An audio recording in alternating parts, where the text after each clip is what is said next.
Today on Cook's Country, we're headed to the Big Easy. Bryan makes Julia a New Orleans classic, shrimp po' boys. Jack challenges Bridget to a tasting of king cakes. And Ashley makes Bridget a regional specialty, chicken sauce piquant. That's all right here on Cook's Country.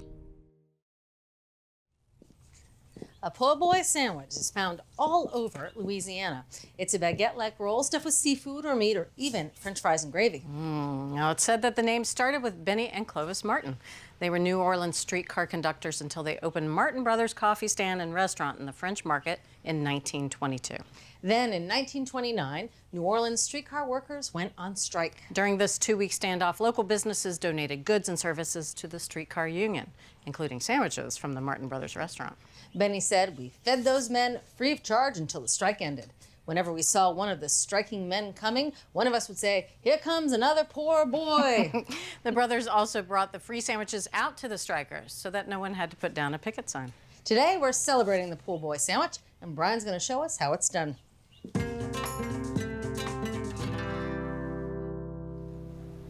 There are lots of different types of po' boy sandwiches, from roast beef to shredded barbecue.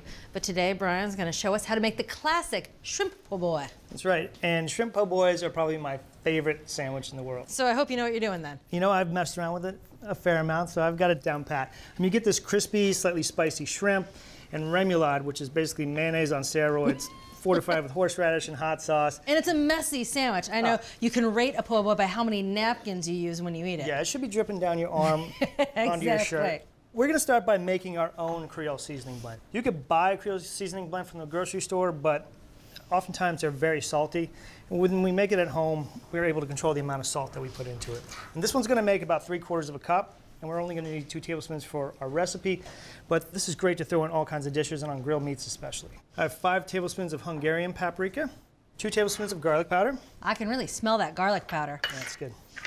A tablespoon of dried thyme, a tablespoon of cayenne pepper, a tablespoon of celery salt, a tablespoon of table salt, and a tablespoon of ground black pepper.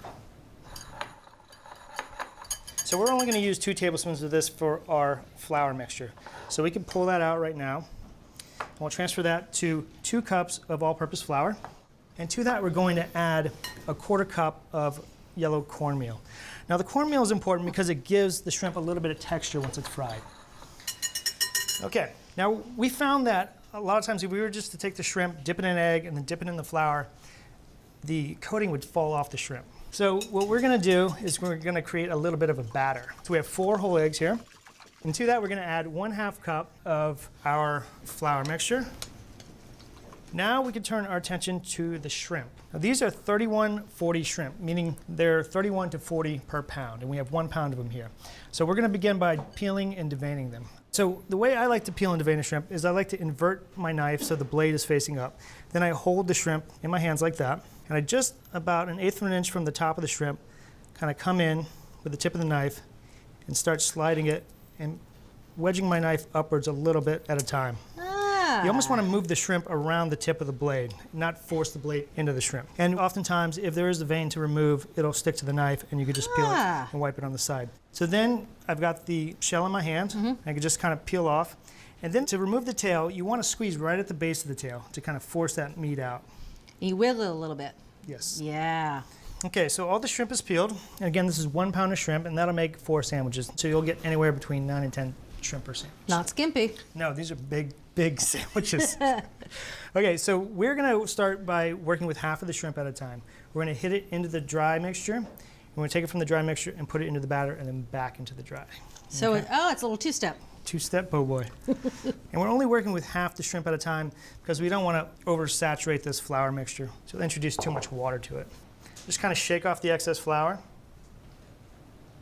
Okay, so all the shrimp's in there, so I'll take my wet hand here and I'll just kind of toss the shrimp in the batter, and then we go right back into the flour mixture.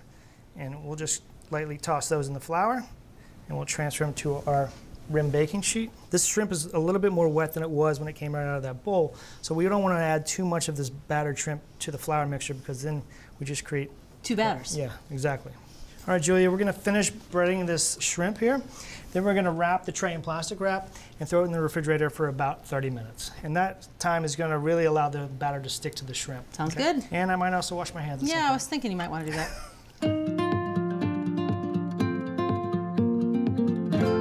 All right, now we're ready for my favorite part of the sandwich of Cajun life. This is remoulade, and remoulade is just souped up mayonnaise. This is a very simple version of it, but they can get very complicated and very long ingredient lists. We're gonna start off with 2/3 cup of mayonnaise. To that, we're gonna add 2 tablespoons of horseradish, 1 tablespoon of Worcestershire sauce, 1 tablespoon of hot sauce, and 1/4 teaspoon of ground black pepper. The sandwich is all about hitting you upside the head with some flavor. Okay, and that sauce is done. So now we're going to do our vegetable garnish for the sandwich. Traditionally, a po' boy comes with lettuce, tomatoes, and some pickles. All right, so we're just gonna shred 2 cups of lettuce. And I saw this neat trick once on how to core a head of iceberg lettuce. Apparently, you just slam it down on the core. Well, hey, actually, Kinda worked. That kind of worked. All right. And then you kind of went in there and like took out its heart.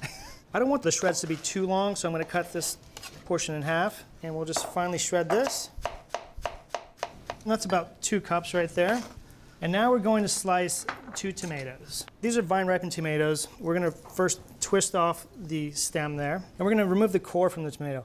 Now I like to do this by holding the tip of the knife with my thumb and my forefinger about a 1/2 inch away from the tip. So I go in right next to the core at about a 45-degree angle, and I stick my thumb right in that core, and then I just rotate the tomato, not really doing anything with the knife, but just holding it still. And I move the tomato around the core. Very cool. And we'll just slice the tomato into thin sandwich slices. Now before we are gonna turn our attention to the shrimp, we're going to toast up our rolls here for our po' boys. Now, traditionally in New Orleans and Louisiana, they have a very specific kind of bread. You know, it's crispy on the outside and pillowy, almost cottony on the inside. Outside of Louisiana, it's hard to find that exact roll, so you look around and see what you can find. It should just have a little bit of texture on the outside, but the inside should be nice and soft. You should be able to push it in with your thumb and leave a nice little thumbprint. Okay, so I'm gonna lay them out here, splayed open, and I'm gonna broil them on the upper middle rack, which is about 6 to 8 inches away from the broiler element, for just 1 to 2 minutes. You don't wanna walk away from it because they tend to burn very quickly under the broiler.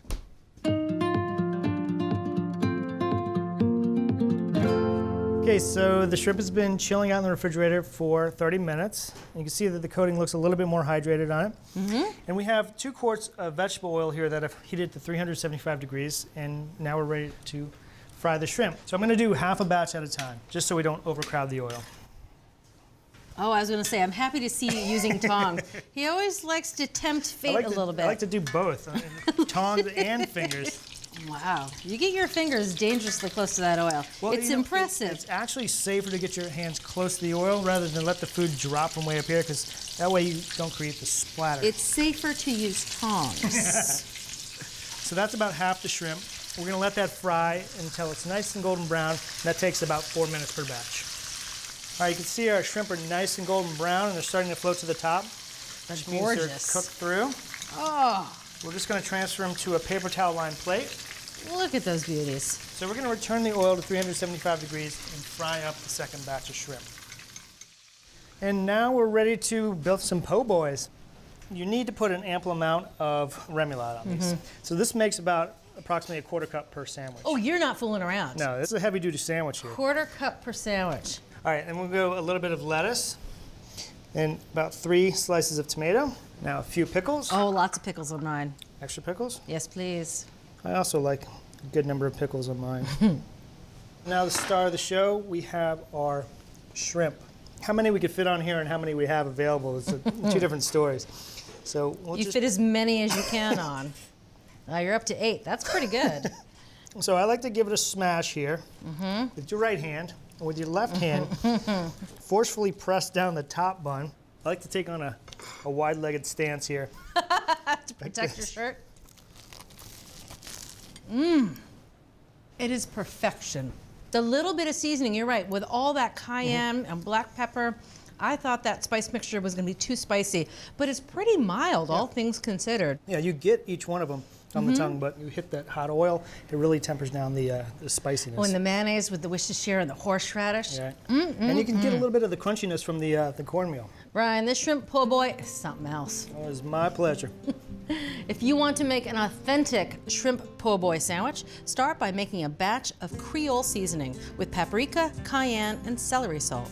Combine some of that seasoning with flour and cornmeal, then combine some of that flour mixture with eggs. Dredge in flour 1 pound of shrimp, then the eggs, then the flour again, and let the coating sit before deep frying. To serve, layer the remoulade sauce, lettuce, tomatoes, pickles, and fried shrimp in a toasted sub roll. And don't forget the napkins. From Cook's Country, a bona fide recipe for shrimp po' boys. Well, I put her down. Shouldn't have done that. You're in trouble now. We'll get you right back to the video. Check out Cook's Country's newest book, The Complete Cook's Country TV Show Cookbook. Over 16 seasons and more than 600 recipes are condensed into this cookbook, jam-packed with every recipe we feature on the show, plus stories, tips, and reviews. Go on the road with Cook's Country and tour the U.S. through food. Get inspired by dishes from restaurants, regions, and chefs all over America. All in this one convenient cookbook. To order your copy of the Complete Cook's Country TV Show Cookbook, scan the QR code or visit cookscountry.com to continue your Cook's Country journey.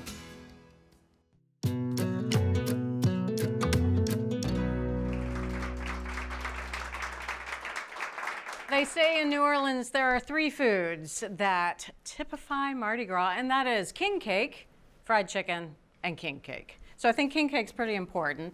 Now there are mail order versions, but are any of them worth the price of postage? Jack's here and he's going to tell us more. We're having a party here today. It's Mardi Gras. This is totally fun. We mail ordered cakes. We spent from $45 to $70, including the shipping, in order to have a little Mardi Gras come to us. Brought 3 samples here for you to taste. Okay, let's start with this one. You can start wherever you like. So the audience chose our winner. Now, the test kitchen made sure to remove the baby from their slices. I'm not promising anything for you. Oh, really? I might find a baby in mine? Well, you know, you never know. So this cake is a Mardi Gras tradition, as you know, and part of it is baking in little babies. Little baby figurines? Little baby figurines. There is some argument among New Orleans historians whether this is related to Epiphany and this is supposed to be baby Jesus. Other people said it's the only thing that was available when the tradition started and somebody just baked something into a cake. Right. And that it doesn't have anything to do with Epiphany. The colored sprinkles do. The purple, green, and gold sprinkles, they translate to justice, faith, and power. Justice, faith, and power. I like that. They're also the jewel tones for the 3 kings. Gotcha. All Okay. right. So this is, you know, it's brioche, I would say. So it's buttery, it's tender. There's cinnamon in there, icing. A couple of these come with icing that you DIY yourself, and then you put the sprinkles on. Some of them come already decorated. We didn't really find a plus or minus. Some of them come with the baby already baked in. Some of them come with a baby that you can stick in yourself. Well, finding a baby this way would be the easiest way I've ever had a baby. Yeah. That's for sure. That is the goal of the Mardi Gras party with the king cake, is to actually get the slice with the baby. And what do you get if you get the slice, besides the Heimlich maneuver? Well, you get to wear the crown, you get to have an extra drink, yes, you get to okay. have a kiss. I mean, you know, you get to decide what you want, Bridget. How does that sound? I'm going to tear these up to find that baby then. So anything you're noticing here that's different about these? These 2 definitely have a cinnamon presence, especially a streusel in the middle. This one, there might be a little bit cinnamon baked in there, but I'm not tasting a lot. There's a little bit in there. This is very soft, very brioche. Quite a bit of frosting on the top, which I like. I don't think you can get enough frosting, and I love the crackly sugar. This one has a very distinct cinnamon layer, which I like a lot. Let me just take another bite, make sure I still like it. Now, I should say, so these, all of them with the exception of one, which is from Mississippi, the rest are from Louisiana. That's sacrilege. They still celebrate Mardi Gras in Mississippi. Yeah, so. none of them are from Boston. Let's just put it that way. Yeah, it's true. That might be sacrilege. That's sacrilege. All right. I'm going to say I really like this one. It's light, it's fluffy, it's very brioche, which I'm loving. Usually I love a big cinnamon swirl, you know me, my cinnamon bun addiction. So this one I certainly would not get rid of. I'm going to take that with me as well. This is my favorite. This is my second favorite. This is fine. It's a little bit too coarse, a little too yeasted. It tastes slightly dried out to me. Okay, well, the good news is, and really there is only good news here, is that you perfectly aligned with the audience and with the expert panel. So Nice. let's start with what you liked. All right. That's the winner. Yay. It's Joe Gambino. We loved it for just the reasons that you loved it. It's kind of simple, but it's delicious. It's the cakiest of all. I think that's what I like about it. It's like a pillow. You could put your head on at night, isn't it? Yeah, and that's one you get to decorate that yourself. Oh, you do? It's DIY? Yeah, you can frost and sprinkle them on yourself. Oh, I like that. I could put Bridget's king cake all around it. Okay, and then this one? This is the runner-up. It's delicious. Yeah. As you said, it's a lot more cinnamony, but another great choice. Okay, and then this one, which wasn't bad, it was just a little bit, I don't know, it tasted like it had been around for a couple of days. So this is from Rouse's, which is a supermarket chain, and it was at the bottom of the rankings. I mean, it's sweet, it's cake, it's good, but it didn't seem quite as spectacular as the winner. Right.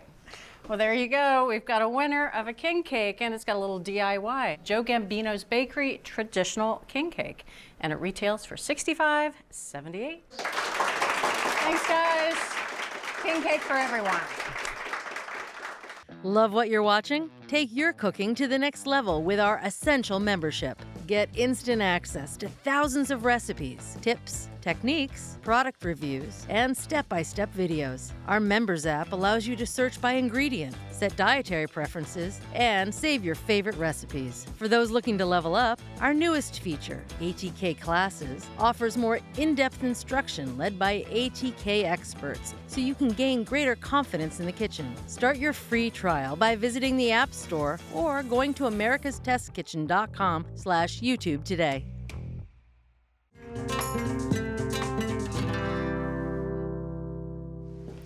If you think of Louisiana cooking, what do you think of? Gumbo. There's jambalaya, etouffee, sauce piquant, perhaps? Well, it's a lesser-known dish. It's a braise, and they cook all sorts of things in it down there in Louisiana, everything from alligator to today's chicken. And Ashley's here. She's going to tell us more about this dish. I sure am, yeah. If you didn't grow up in Louisiana, the chances are you probably haven't heard of chicken sauce piquant. I had never heard of it till before we tried it here in the test kitchen. Yeah, and I am so excited to share it with everybody today because it is a really, really good dish. Great. And easy to do. So no squirrel, no alligator. We're going to be using chicken.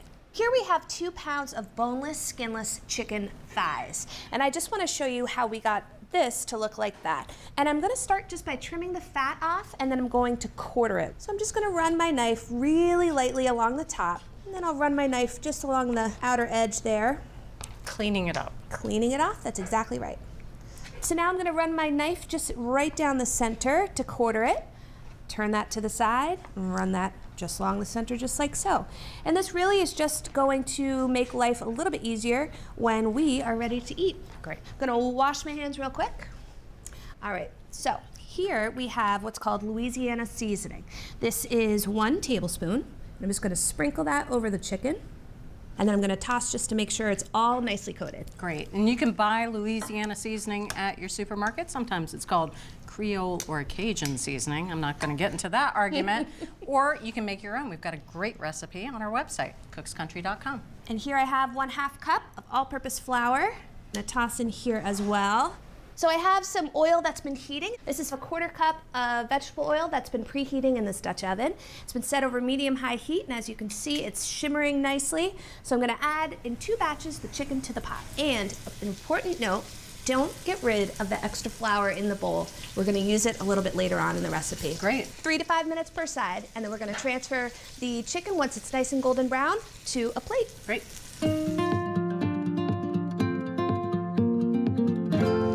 All right, so as you can see, the second batch is nice and golden brown. So let's take it out. Now I just wanna bring attention to these beautiful brown bits that are forming on the bottom of the pan.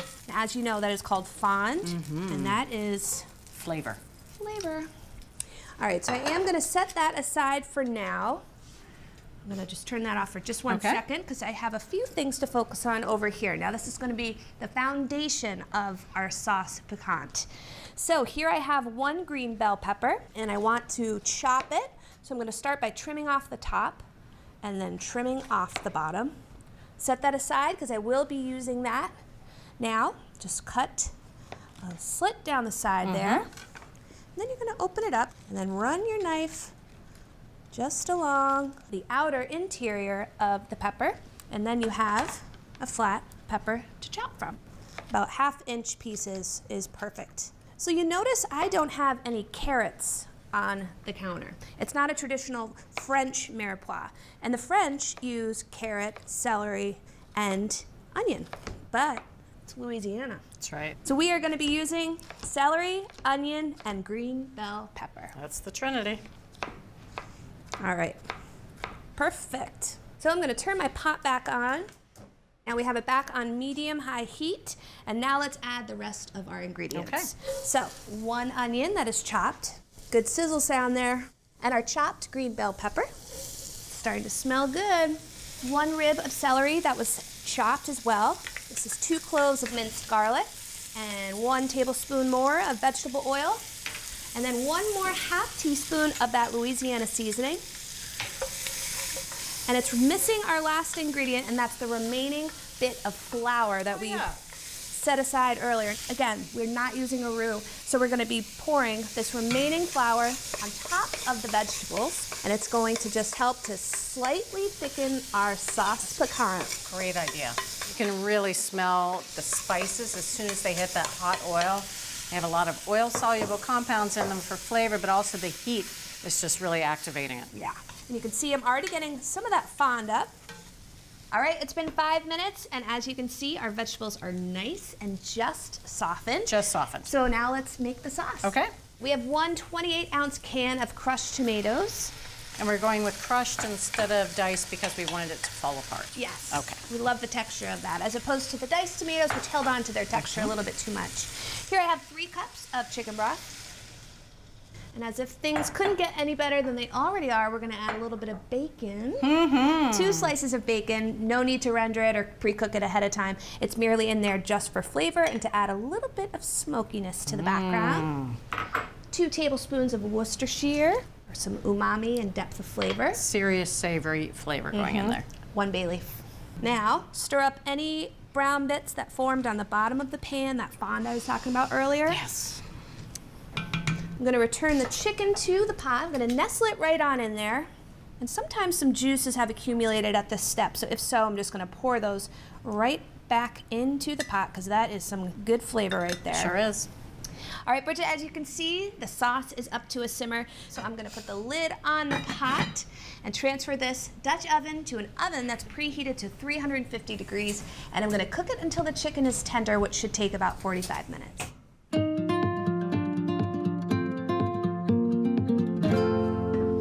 All right, the time has come. Oh, yes. Beautiful. I do want to discard the bacon and the bay leaf. It's sacrificed its flavor for the betterment of the sauce. A little bit of seasoning, 1 teaspoon of Tabasco sauce. Tabasco has that very distinct vinegary flavor. I'm just going to mix that in here and just taste for some seasoning real quick. And the great thing about braising, especially small pieces of chicken like that, you don't have to worry about taking the temp. You know, after 40-some minutes, it's going to be done and nice and tender. Yes. Great. Okay, so as you can see, we have some white rice. I'm just going to add a few spoonfuls of this gorgeous sauce with a few pieces of that chicken. Okay. Gorgeous. Almost done. Some scallions. Oh, man. Tuck into that chicken first. Don't even need a knife. Nope. That's because we quartered it. And the sauce isn't too thick without being cooked with that roux. The tomatoes add a really nice acidic component to it, but what I like is that it's not too stodgy. Yes. That meat is fall apart tender. It's gorgeous. So uncomplicated and so complex with flavor. 1 pot. 1 pot. Yeah. Ashley, thank you so much for bringing this fabulous dish to our attention. You're welcome. Yeah, gonna make it all the time, and you are too. Chicken sauce piquant, well, it starts with chicken thighs. Fry the chicken in 2 batches, then cook onion, bell pepper, and celery. Add tomatoes, bacon, and Worcestershire. Simmer the chicken in the sauce, season with Tabasco, and serve with rice and scallions. So from Cook's Country, an amazing Louisiana chicken sauce piquant. Starting to feel that Tabasco a little bit. Creeping up on you, huh? Right here. If you're ready to take your cooking to the next level, head over to americastestkitchen.com and get a free trial of our ATK Essential membership. While you're there, you can sign up for our free email newsletters and download our app. So, what are you waiting for?